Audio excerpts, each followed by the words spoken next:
कक्षा 12वीं विषय रसायन शास्त्र अध्याय 1 विलयन। एनसीईआरटी बुक का ये पहला पॉइंट है 1.1 और विलयनों के प्रकार।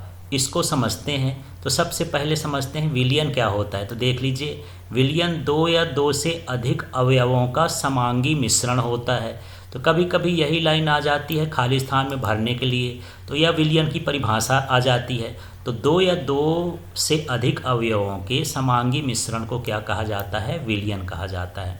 अब यहाँ समांगी मिश्रण क्या होता है? समांगी मिश्रण वह मिश्रण होता है जिसमें संगठन और गुण कैसे हो, एक समान हो। जैसे मान के चलिए यहाँ पर हवा है और हवा में जितने भी अवयव मिश्रित हुए हैं वो एक समान रूप से उसमें मिश्रित हो गए हैं।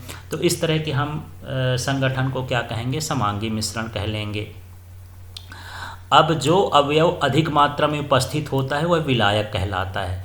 तो विलयन है और उस विलयन में दो चीज़ें होती हैं, एक होता है विलायक और दूसरा होता है विलेय। तो जिसकी मात्रा अधिक होती है उसे विलायक कहा जाता है, जिसकी मात्रा कम होती है उसे विलेय कहा जाता है। अब यहाँ पर विलेय तो ठीक है, लेकिन विलेय होता क्या है? विलेय जो है ठोस हो सकता है, द्रव हो सकता है, गैस अवस्था में हो सकता है। और इसी तरह से विलायक भी ठोस भी हो सकता है, द्रव भी हो सकता है और गैस भी हो सकता है। बस जिसकी मात्रा अधिक होती है उसे विलायक कहते हैं और जिसकी मात्रा कम होती है उसे विलेय कहते हैं। अब विलयन में क्या एक ही विलेय उपस्थित हो सकता है? नहीं, और अधिक विलेय भी उपस्थित हो सकते हैं। जैसे आप नींबू शक्कर का शरबत बनाते हैं तो उसमें नींबू की मात्रा भी होती है, शक्कर की मात्रा होती है, तो इसमें ये बहुअंगी विलयन कहला गया। लेकिन हम यहाँ पर इस चैप्टर में केवल द्विअंगी विलयनों को समझेंगे। द्विअंगी विलयनों का मतलब यही है कि एक विलायक हो और दूसरा क्या हो? विलेय हो। उस विलयन में केवल दो ही अवयव हों, तो ऐसे विलयन को हम क्या कहते हैं? द्विअंगी विलयन। तो यहाँ पर आप 3-4 चीज़ें समझे होंगे। सबसे पहले विलयन क्या है? दो या दो से अधिक अवयवों के समांगी मिश्रण को क्या कहा जाता है? विलयन। दूसरा विलायक क्या है? विलयन में जो अधिक मात्रा में उपस्थित होता है उसे विलायक कहते हैं। फिर इसके बाद विलेय क्या है? विलयन में जो अतिरिक्त मात्रा या विलायक से कम मात्रा में उपस्थित होता है उसे हम विलेय कहते हैं। विलेय या विलायक ठोस, द्रव, गैस तीनों अवस्थाओं में हो सकते हैं। इस चैप्टर में हमको पढ़ना है द्विअंगी विलयन, जिसमें दो पदार्थों को मिला करके विलयन बनाया जाता है। अब चलिए यहाँ पर विभिन्न प्रकार के विलयनों के प्रकारों को समझते हैं। तो कौन से विलयन में क्या विलेय है, क्या विलायक है और क्या उदाहरण है उसको समझ लेते हैं। तो यहाँ पर देख लेते हैं गैसी विलयन। तो गैसी विलयन में क्या होता है? विलेय होता है गैस, विलायक भी होता है गैस। जैसे ऑक्सीजन और नाइट्रोजन का जो मिश्रण है वो एक तरह का गैसी विलयन कहला गया। दूसरा यहाँ पर है द्रव, विलेय हो गया। विलायक क्या रहेगा? गैस। जैसे क्लोरोफॉर्म को नाइट्रोजन गैस में मिश्रित किया जाए तो क्लोरोफॉर्म द्रव अवस्था में होता है, नाइट्रोजन गैस अवस्था में होती है। तो इस तरह से ये द्रव और गैस के मिश्रण का या विलयन का उदाहरण है। इसके बाद विलेय हो ठोस और विलायक हो गैस।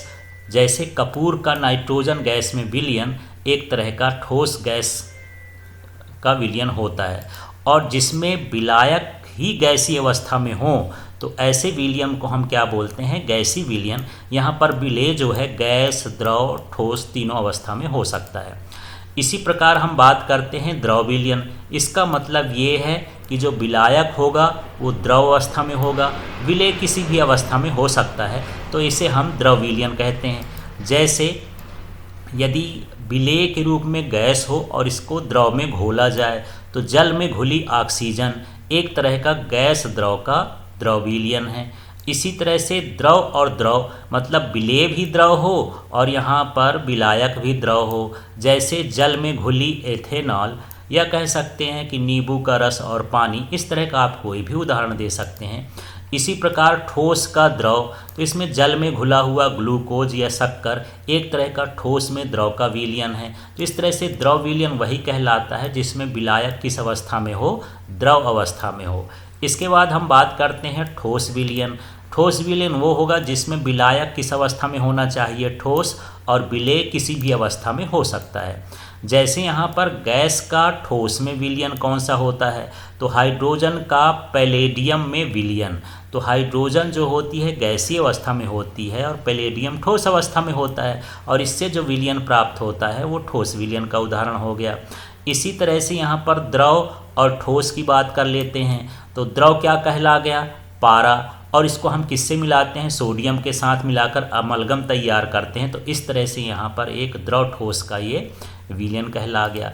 इसके बाद ठोस और ठोस का हम बात करते हैं, तो तांबे को हम सोने में मिला करके विलयन बना लेते हैं। तो इस तरह का विलयन क्या कहलाया, ठोस का ठोस से विलयन कहला गया। तो यहाँ पर विलयन के 3 प्रकार होते हैं, गैसीय विलयन, द्रव विलयन और ठोस विलयन। गैसीय विलयन में विलायक किस अवस्था में होगा, गैस अवस्था में। द्रव विलयन में विलायक किस अवस्था में होगा, द्रव अवस्था में। ठोस विलयन में विलायक किस अवस्था में होगा, ठोस में। और यहाँ पर विलेय तीनों अवस्थाओं में हो सकता है। Thank you. नेक्स्ट वीडियो में इसी का NCERT बुक का 1.2 वाला टॉपिक पढ़ेंगे। Thank you.